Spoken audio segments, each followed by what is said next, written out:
My own father looked me dead in the eye, told me, "You're old enough to figure it out," and then he walked away.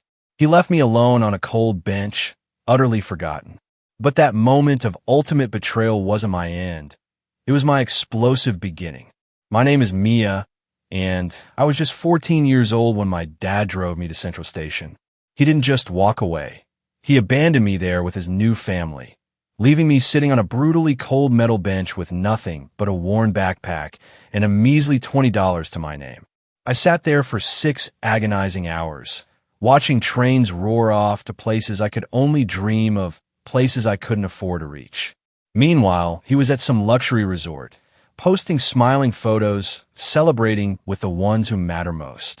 He genuinely thought he was finally discarding a burden. He had no idea. He couldn't have known that the grandmother he'd forbidden me from seeing was actually worth $80 million, or that the worthless daughter he'd just abandoned would inherit $10 million on her 18th birthday. The irony? What truly haunts him today, from the confines of his prison cell, it's not the money he lost, it's not even his 18-year sentence. No, what eats him alive is knowing that his betrayal, his ultimate act of cruelty, was the very thing that set me free. That drive to the station? It was suffocating. My dad's car had always been thick with unspoken words, but that day, it felt like I was trying to breathe through wet wool. I remember pressing my forehead against the cool passenger window, watching the familiar streets of my neighborhood blur by. I didn't know it then, but I was seeing them for the very last time. My worn backpack, stuffed with what I thought were essentials, sat between my feet. Dad had vaguely called this a little trip to sort things out. I tried to break the silence, a desperate whisper. "Dad, are we going to be back before Monday? I have that history presentation, remember? The civil were one I've been working on for weeks." His knuckles, I saw them. They were white on the steering wheel.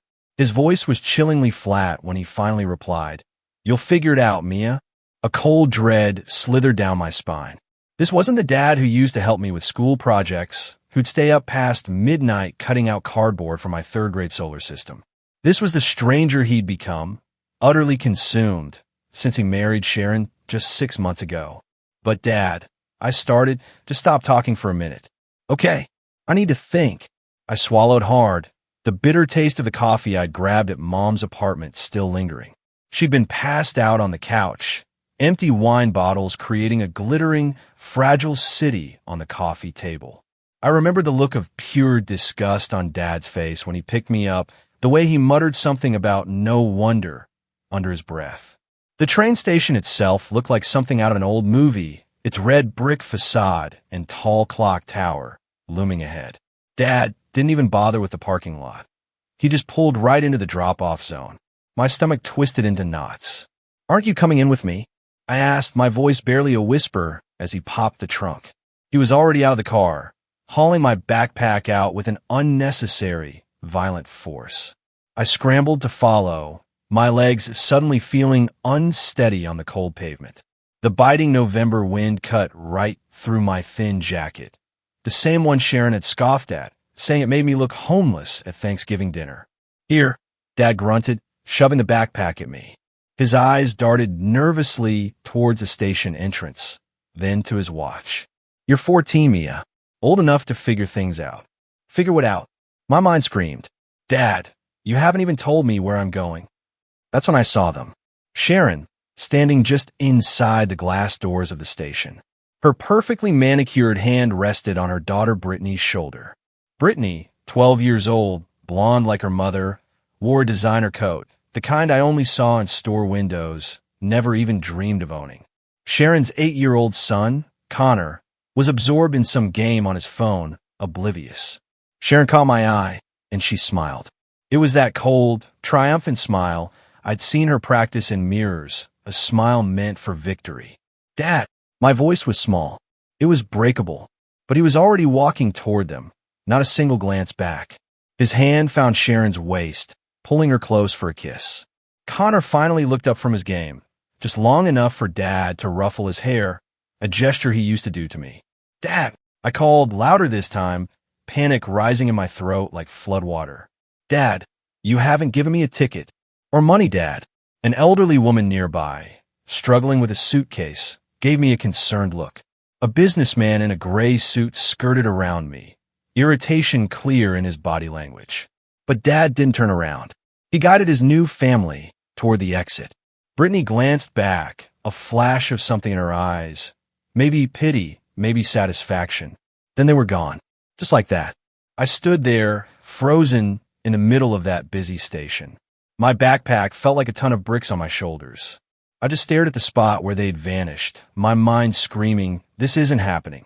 This can't be happening. Any second now, Dad would burst back through those doors, laughing about what a cruel, terrible joke this had been. Any second. But the seconds stretched into minutes. 5, 10, 20, an eternity. A station guard, his uniform impeccably neat, approached me. Young lady, are you waiting for someone? He asked, his voice gentle. My dad, I said automatically, the lies spilling out. He forgot something. He'll be right back. The guard's eyes, brown and kind behind wire-rimmed glasses, took in my worn backpack, my frantic expression, the way my gaze kept snapping back to the door. Would you like to sit down while you wait? There are benches over there. I nodded, unable to trust my voice, and made my way to a cold metal bench near the ticket windows. My backpack slumped beside me as I sat down. That's when I finally looked inside it properly. One change of clothes, my phone charger, a hairbrush, the history textbook for my Civil War presentation, and a crumpled $20 bill tucked into a front pocket saved from babysitting jobs. 20 measly dollars. That was all I had. The station bustled around me. Families reuniting, business people rushing for trains, teenagers laughing in groups. Everyone had somewhere to go, someone expecting them. Everyone, it seemed, except me. My phone, its screen cracked from where I dropped it last month, and Dad had declared it not worth fixing, showed 3:47 p.m. I scrolled through my contacts, each name a fresh wave of disappointment. Mom would be drunk until at least tomorrow. My best friend Emma was on vacation in Florida with her family. The other kids from school? We weren't close enough for me to call, crying from a train station. Then I saw it. A contact I'd almost deleted a dozen times, but never quite could. Grandma Helen, Dad's mother. The woman he cut off 2 years ago after some vague fight about money and meddling that I never fully understood. The grandmother who used to bake me cookies from scratch, who taught me card games on rainy Saturdays before everything fell apart. My stomach rumbled, a sharp reminder that I'd skipped lunch. Too nervous about this mysterious trip to eat. I unwrapped a granola bar I found in my backpack side pocket, probably from last week's school field trip, and ate it slowly, making it last. It was 4:15 p.m. The early November darkness was already creeping in through the high windows. The station would close at midnight. Then what? Where would I go? The thought of spending the night on the streets made my stomach churn, threatening to bring up the granola bar. A family walked past. Mother, father, 3 kids, all holding hands at chain. The youngest, maybe 5, was crying about being tired. Her father scooped her up, settling her onto his shoulders, and she giggled through her tears. That's when I broke. The tears came silently at first, just hot tracks down my cheeks that I quickly wiped away. But then my chest heaved, a ragged sob escaping. I pulled my knees up to my chest, making myself as small and invisible as possible, and cried into my jeans. Miss! A gentle voice broke through my despair. Miss, are you all right? I looked up, blurry-eyed, to find an elderly woman, perhaps 70, in a vibrant purple coat, holding a steaming cup of coffee from the station cafe. She sat down beside me, without invitation, close enough to be comforting, but respectful of my space. My dad left me. I heard myself say, the words raw. He left me here. Her face hardened. How old are you, sweetheart? She asked, her voice firm. She pulled out her phone. I'm calling the police. No. I grabbed her hand, surprising both of us. Please wait. I have someone I can call. My grandmother. I haven't talked to her in a while. The woman studied me for a long, quiet moment, then nodded. Call her. I'll sit with you. With shaking fingers, I found Grandma Helen's number again. It rang once, twice, 3 times. I was just about to hang up, my hope dwindling, when a voice answered. Hello. Her voice was exactly as I remembered. firm yet warm, like aged whiskey and velvet combined. Grandma, my voice cracked, barely a whisper. It's Mia. A sharp intake of breath. Mia, sweetheart? What's wrong? Where are you? The dam broke. Dad left me at the train station. He drove away with Sharon and her kids. He left me here with no money, no ticket, and I don't know what to do. Stop. Her voice, surprisingly, cut through my panic like a knife through butter. Which train station? Central Station. Downtown. Are you safe right now? Is anyone bothering you? No. There's a nice lady sitting with me. Good. You stay right there. Don't move. Don't go with anyone. I'm coming to get you. But Grandma, it's at least 2 hours away. I'll be there in 90 minutes. And I'm bringing some friends with me. Legal friends. You just stay put and stay safe. Can you do that for me? Yes. And then she said, words I desperately needed to hear. And Mia, this is not your fault. Whatever your father told you, this is not your fault. The line went dead. The woman in purple was still beside me, and she squeezed my shoulder gently. Your grandmother? She asked. I just nodded. Good. Home. The word felt so strange. I hadn't been to Grandma Helen's house since before the big fight with Dad. I remembered it as a modest 2-story in the suburbs, a vibrant garden she tended with loving devotion, a kitchen that always smelled like something delicious baking. But we weren't heading for the suburbs. The sleek black car glided through parts of the city I'd only ever seen from dusty bus windows. Tree-lined streets, historic mansions set far back from the road, their windows glowing warmly in the darkening twilight. Grandma, where are we going? I finally asked, my voice still shaky. Home, she repeated, but there was something different in her voice now. A note of deep satisfaction, almost vindication. The car turned, passing through a set of imposing iron gates that opened automatically, motion sensors detecting our approach. The driveway curved through manicured grounds, subtly lit by landscape lights. And then the house. No, not a house. An estate. It rose before us, majestic and almost unbelievable. What is this place? I breathed, my jaw slack. This is where I live now, Grandma said simply. There are things about your family, about our family, that your father never wanted you to know. The estate was a 3-story marvel of brick and stone, with soaring windows and a circular driveway dominated by an ornate fountain. It looked like something pulled straight from a movie about old money and secret societies. A man in a sharp suit, Mr. Chin, helped us out of the car. I'll have the preliminary paperwork ready by morning, Mrs. Hartley. The emergency custody filing is already in process. Thank you, James. We'll speak at breakfast. Inside, the house was even more overwhelming. Marble floors stretched out, a sweeping staircase curved upwards, and artwork adorned the walls, looking like it belonged in a museum. A woman in a crisp uniform appeared instantly. Mrs. Hartley, welcome home. Shall I prepare the blue room for Miss Mia? Yes, Rosa. And please have dinner sent to the family dining room in 30 minutes. Something comforting. Perhaps your excellent chicken soup. Of course, ma'am. Grandma led me through the grandeur to a smaller dining room. Though smaller, still meant a table for 8 and a chandelier that cast dancing rainbow patterns on the walls. She poured herself a glass of wine and me a glass of what turned out to be incredibly fresh squeezed orange juice. I imagine you have questions, she said, her gaze steady across the table. This isn't the house I remember. No, she replied. That was the house I moved to after your grandfather died, when I was pretending to be someone I'm not, trying to be small enough, poor enough, so your father wouldn't feel threatened. She took a slow sip of wine. It didn't work. He still cut me off the moment I questioned his choices. But how all of this? I gestured around the room. Your grandfather, my husband, was not the simple insurance salesman your father told you he was. Robert built his company from nothing, Mia. He turned it into an empire. When he died 5 years ago, he left everything in a very specific trust structure, one your father has been trying to break ever since.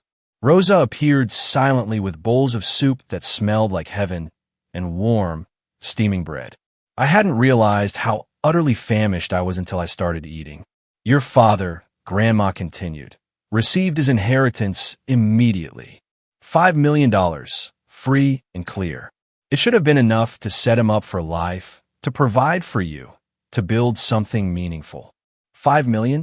I nearly choked on my soup. Instead, he spent it. Bad investments. Trying to impress people like Sharon and her country club friends, living far beyond even those substantial means. When the money inevitably ran out, he came to me, demanding more, demanding access to the rest of the trust. The rest. Your grandfather was worth approximately $80 million when he died. The spoon slipped from my hand, clattering against the bowl. The majority of it is in trust.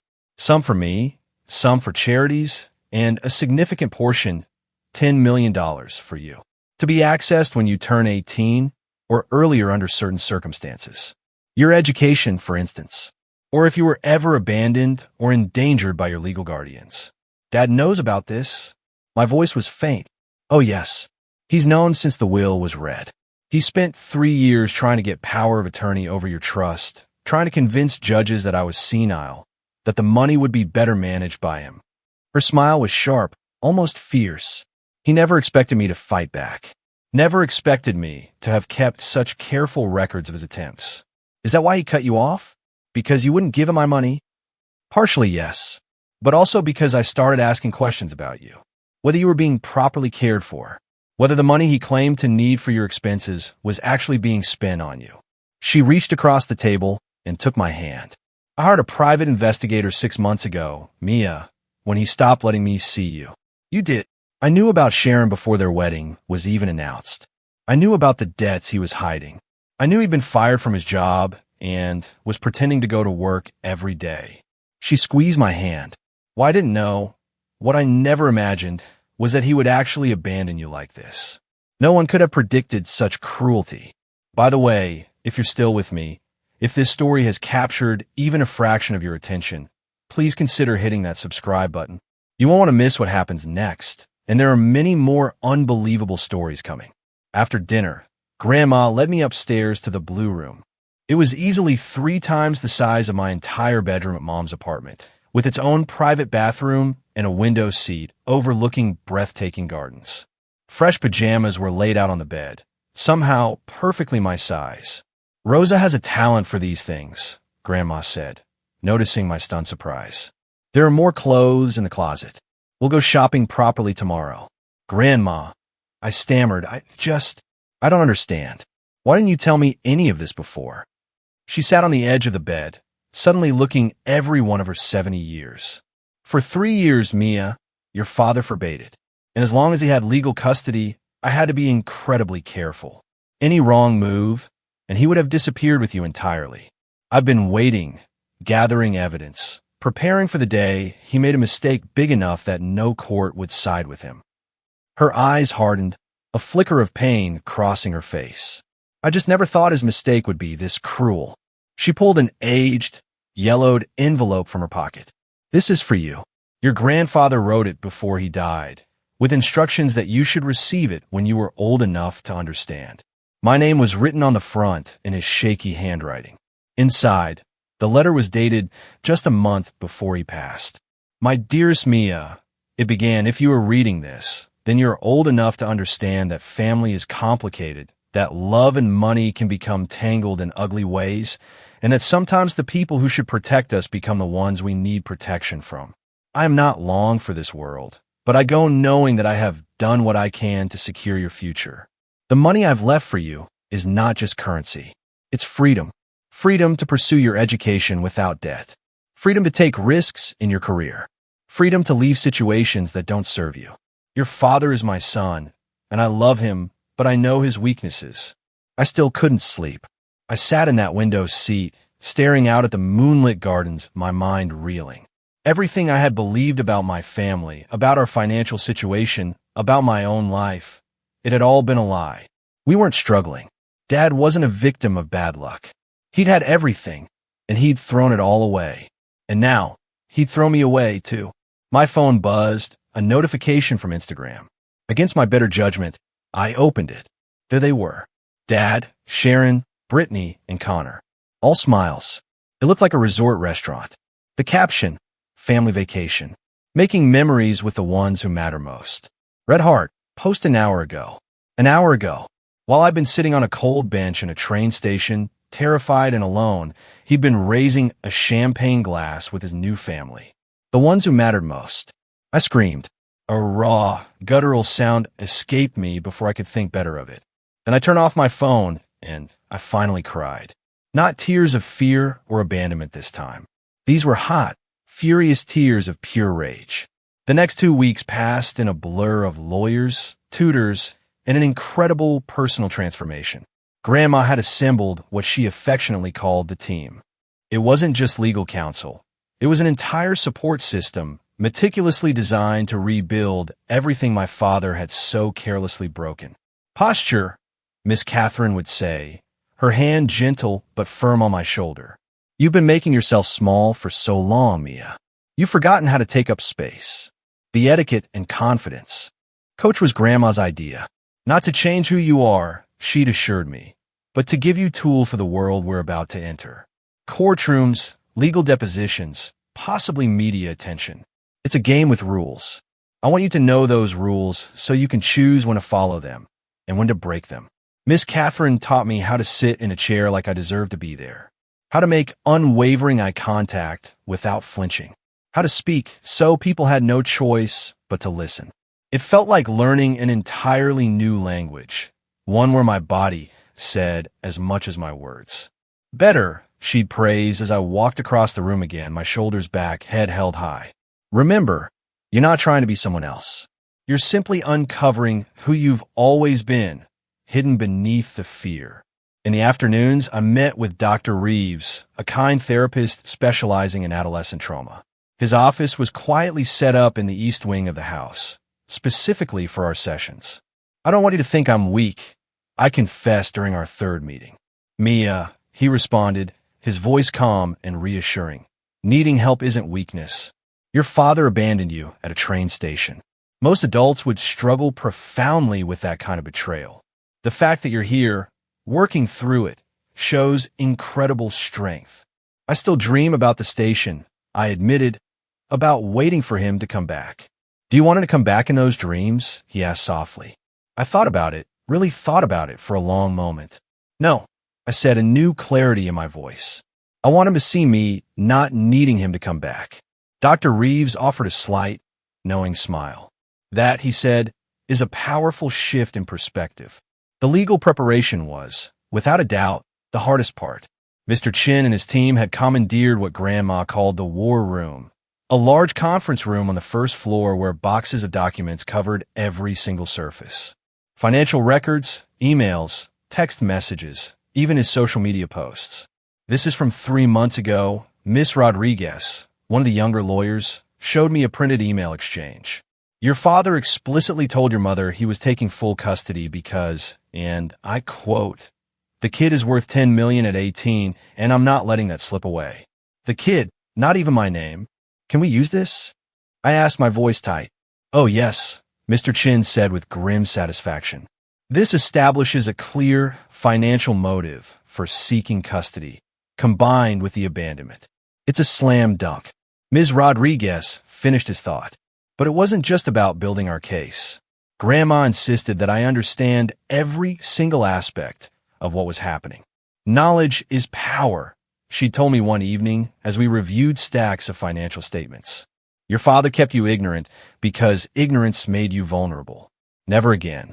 So, I learned about trust funds and fiduciary duty, about custody law and financial fraud. I learned that my father had taken out credit cards in my name when I was just 12 years old, running up a mountain of debt that Grandma's lawyers were now painstakingly untangling. I learned that he'd been telling people for months that I was troubled and difficult, meticulously laying groundwork for some sinister plan. A chilling realization struck me one afternoon. He was going to have me declared incompetent, wasn't he? I asked Mr. Chin, my voice barely above a whisper. When I turned 18, he was going to try to get permanent control of my trust. Mr. Chin and Grandma exchanged a silent, heavy glance.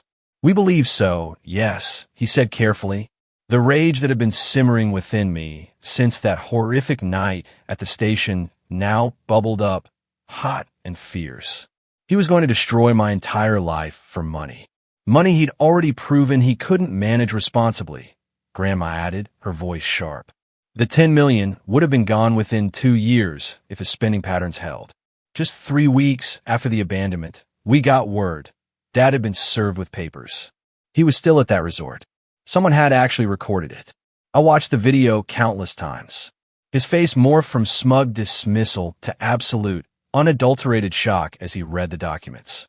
Then, he threw them on the ground, screaming at the process server about harassment and bitter old women who can't mind their own business. The video went viral within hours. Good, Grandma said, watching it with grim satisfaction. Let everyone see who he really is. The court date was set for the following month. Dad, predictably, hired an expensive legal team, probably borrowing against some imagined future inheritance or convincing Sharon to invest in his defense. His lawyers immediately filed a countermotion, claiming Grandma had kidnapped me and was manipulating a vulnerable child. Let them come, Mr. Chin said confidently. We have everything documented, including the security footage from the train station. Footage? I hadn't even known there was footage. Oh yes, he confirmed, crystal clear. Him walking away, while you called after him. You sitting alone for hours. Very compelling evidence. But Dad wasn't going down without a fight. He launched his own twisted campaign, calling every extended family member with his warped version of events. According to him, I was out of control, violent towards Sharon's children, and he'd simply been taking me to a therapeutic boarding school when I'd supposedly run away at the station. Some relatives believed him. Others didn't. The family fractured into warring camps, and my phone inbox filled with messages ranging from heartfelt support to venomous condemnation. Block them all, Grandma advised, her voice firm. Their opinions don't matter, Mia. Only the truth matters. And the truth was becoming a weapon of its own. Miss Rodriguez discovered that Sharon's first husband had filed strikingly similar complaints about financial manipulation during their divorce. Dad's former business partners started coming forward with chilling stories of unpaid loans and broken contracts. Even Brittany's teacher reached out, concerned about behavioral changes in her student since the marriage, and willing to testify about bruises she'd noticed. He's not just a bad father, I said one night, reading through the accumulating pile of evidence, my voice cold. He's a bad person. Yes, Grandma said simply, and it's time the world knew it. The local news picked up the story first. Abandoned teen fights back against father's betrayal. Then, the national outlets. My name was kept out of it, thanks to minor protection laws. But Dad's wasn't. Neither was Sharon's. Their perfect family image crumbled in real time. Sharon's country club friends quickly distanced themselves. The private school questioned whether Brittany and Connor should even continue attending. The very resort where they'd been celebrating while I sat abandoned actually banned them from returning. 2 days before the first hearing, Dad tried to call me. Grandma had warned me he might, and I'd spent weeks preparing myself. Mia, sweetie. His voice was different. Desperate. Cajoling. This has all been a huge misunderstanding. You know I would never. You left me at a train station.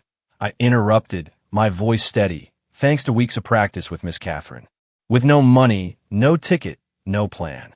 I was coming back.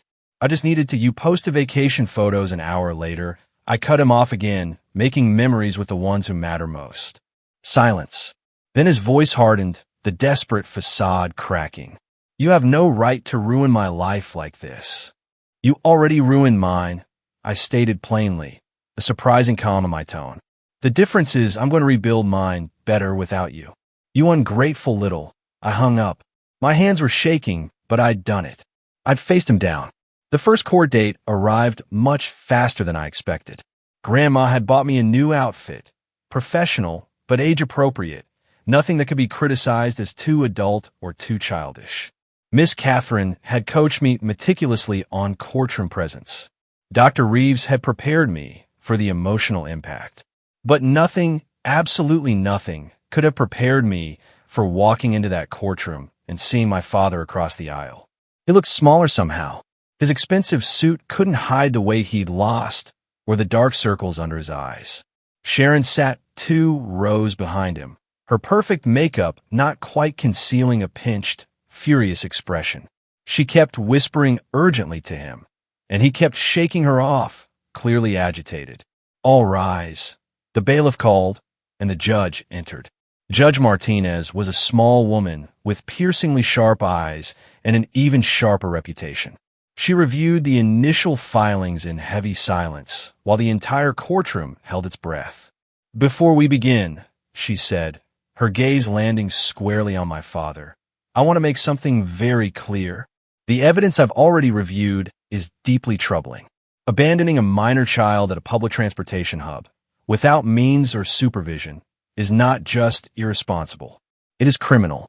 Mr. Hartley, you should be aware that depending on how these proceedings go, criminal charges may be recommended." Dad's lawyer shot to his feet. "Your Honor, my client maintains that this was a misunderstanding." "A misunderstanding?" Judge Martinez's voice could have frozen fire. "There is security footage, counselor. Clear footage of your client walking away while his 14-year-old daughter calls after him. That's not a misunderstanding. That's abandonment." The hearing proceeded with a chilling, almost mechanical precision.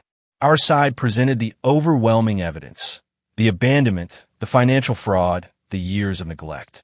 Their side tried to paint me as troubled, Grandma as manipulative, the whole situation as blown out of proportion.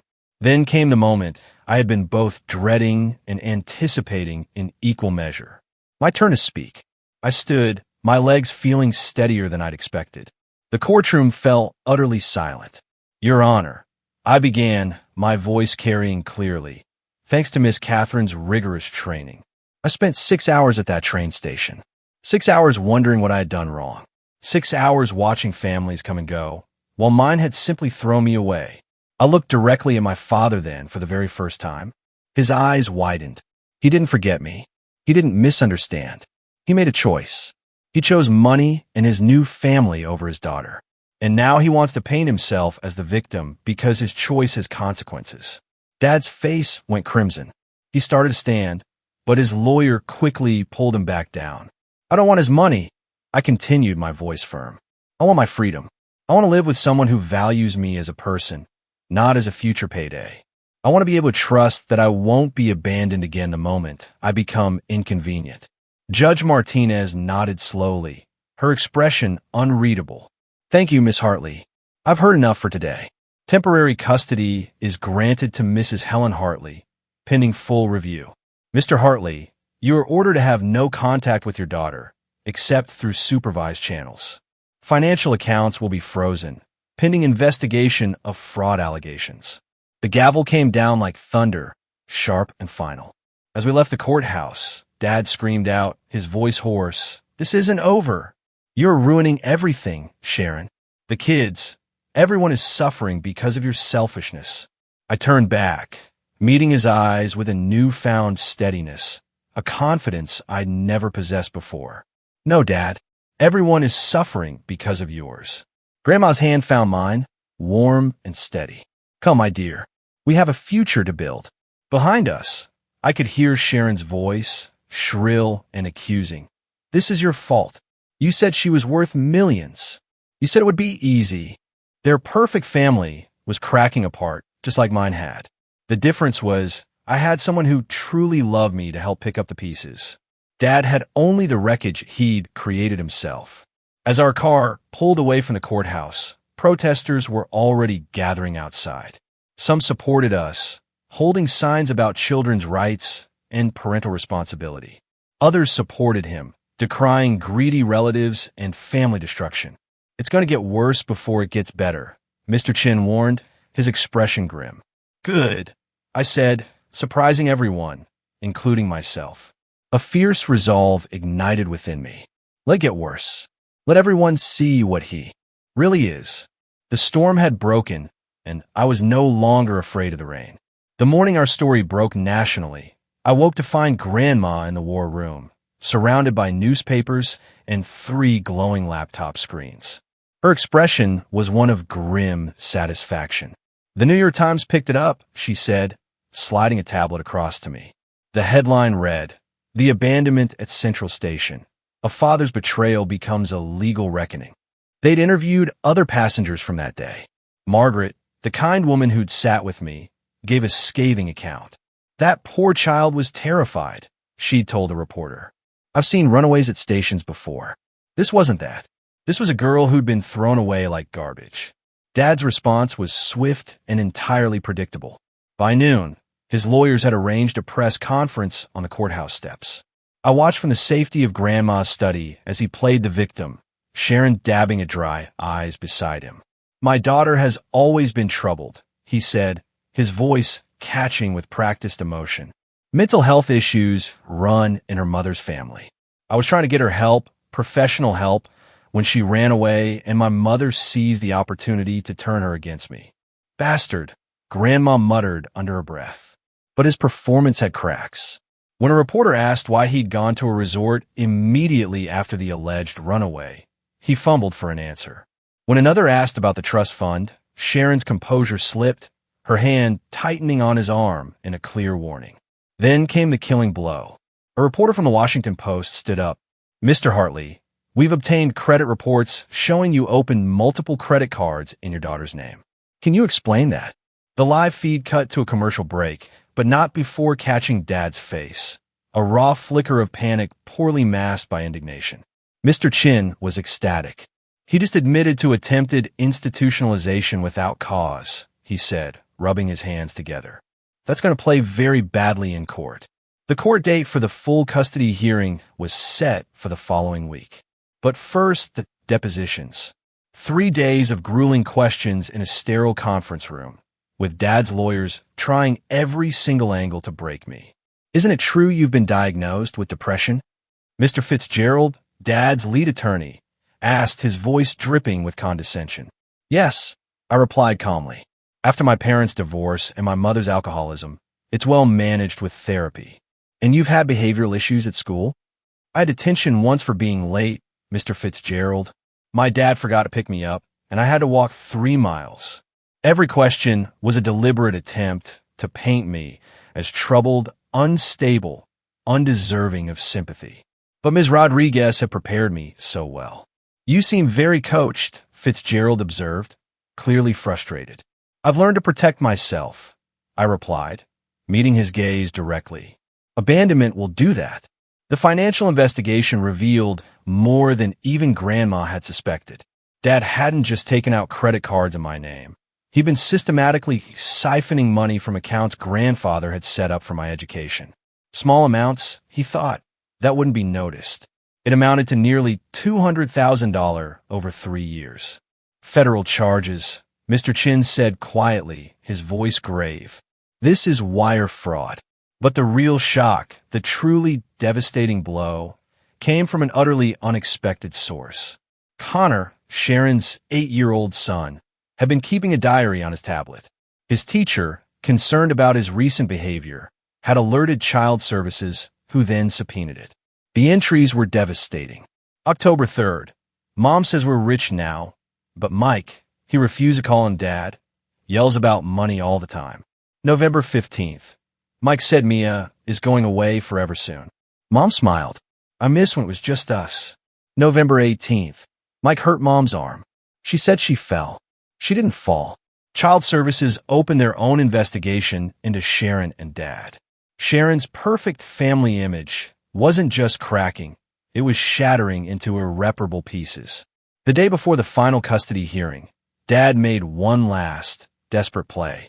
My mother, sober for perhaps the first time in months, appeared at the gates of Grandma's estate. I want to see my daughter, she slurred slightly, despite her fervent claims of sobriety. Grandma handled it personally. I watched from an upstairs window as she met my mother at the imposing iron gates. Linda, Grandma's voice was chillingly calm. You haven't asked about Mia once in the 6 weeks since her father abandoned her. I've been getting myself together. Mom protested, a flimsy excuse. I want custody. I'm her mother. You're an alcoholic, Grandma shot back, who didn't even notice her daughter was missing for 3 days. The only reason you're here is because Richard promised you money if you help him. My mother's face twisted into an ugly snarl. I'll tell them you're keeping her from me. Kidnapping. Try it, Grandma said coolly. I have documentation of every wine bottle, every passed out evening, every single time Mia had to take care of herself because you were too drunk to parent. Leave now, or I'll have you arrested for trespassing. My mother left, but not before screaming that we'd regret this, and that she'd get what was hers. That night, I couldn't eat. The stress of the impending hearing, of seeing both my parents trying to use me, was utterly overwhelming. Grandma found me in the library at 2 a.m., lost in my grandfather's old journals.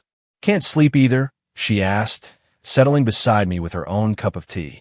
"I found an entry from when I was born," I said, showing her the page. He'd written, "Mia arrived today, perfect and innocent. I pray the world is kind to her." "He loved you very much," I whispered. "More than my actual parents, apparently." "Biology doesn't determine love, sweetheart," Grandma said softly, taking my hand. "Real family is chosen through actions, not just blood." The custody hearing arrived with a full-blown media circus. Reporters, photographers, even protesters on both sides thronged outside. Someone had made "Justice for Mia" t-shirts. Someone else held "Family Values Matter" signs with my father's picture. Inside the courtroom, the tension was suffocating. Dad had lost more weight. His suit hung loose on his frame.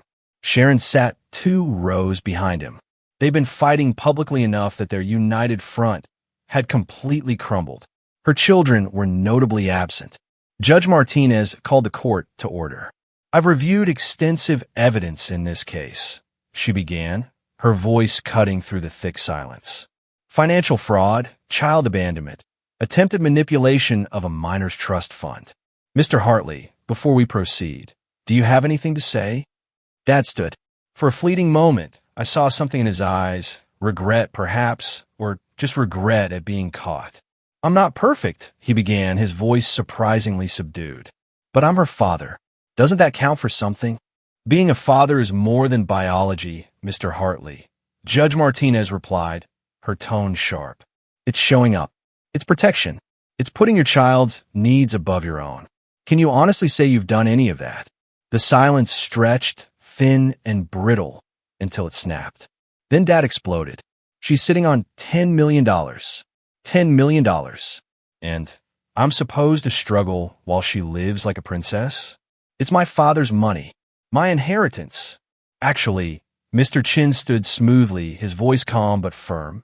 "It's Mia's inheritance. Your father was very clear about that. And your struggles, Mr. Hartley, are of your own making. Gambling debts, poor investments, living beyond your means, even with $5 million. Dad turned to me then, his mask finally completely off. His eyes were wild.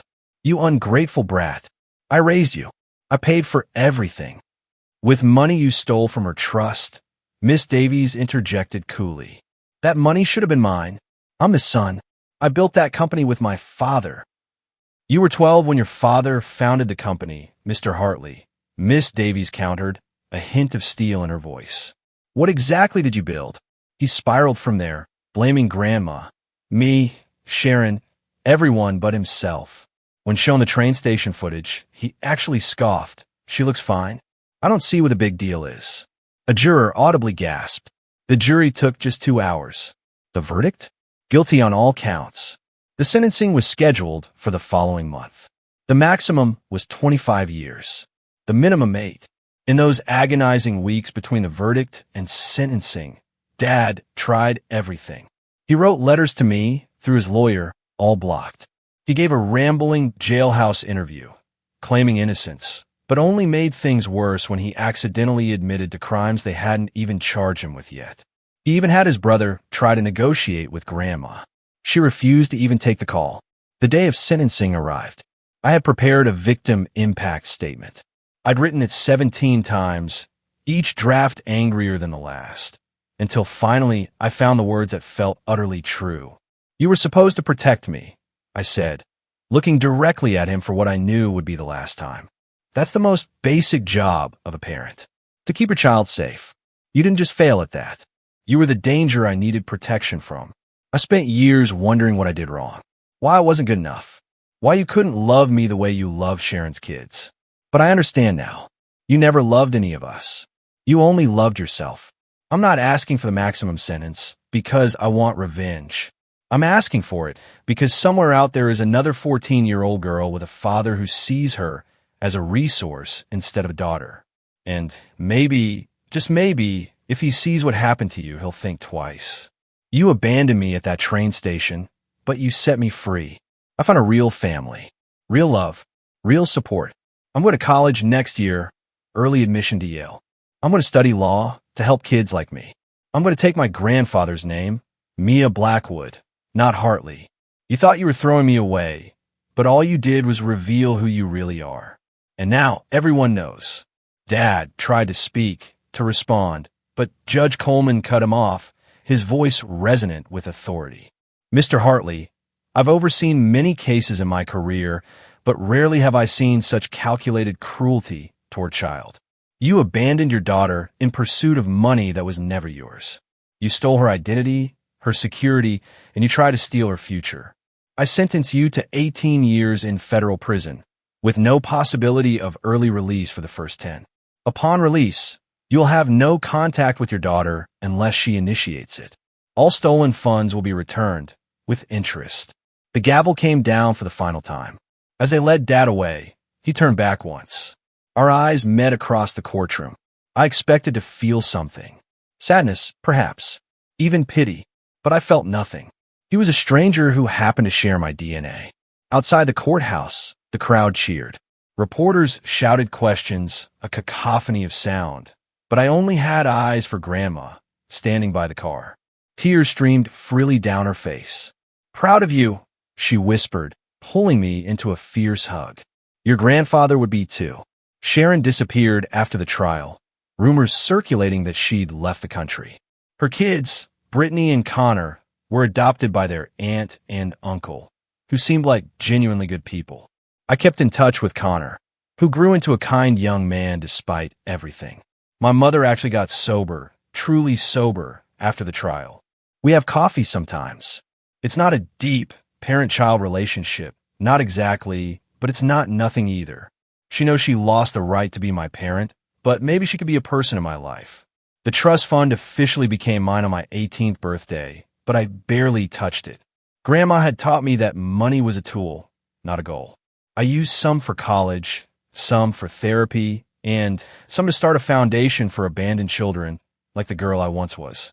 The rest waits, growing, ready for when I know exactly what to build with it. 5 years later, on a chilly November afternoon, I returned to the train station.